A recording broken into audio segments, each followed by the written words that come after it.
Kamusta mga tol?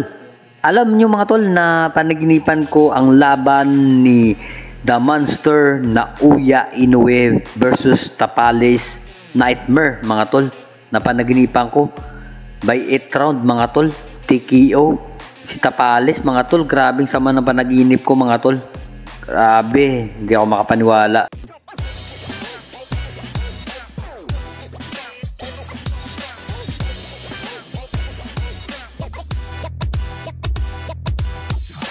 At hindi pa yan nagtatapos mga tol.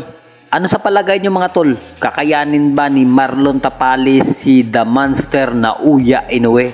Sa palagay nyo mga tol?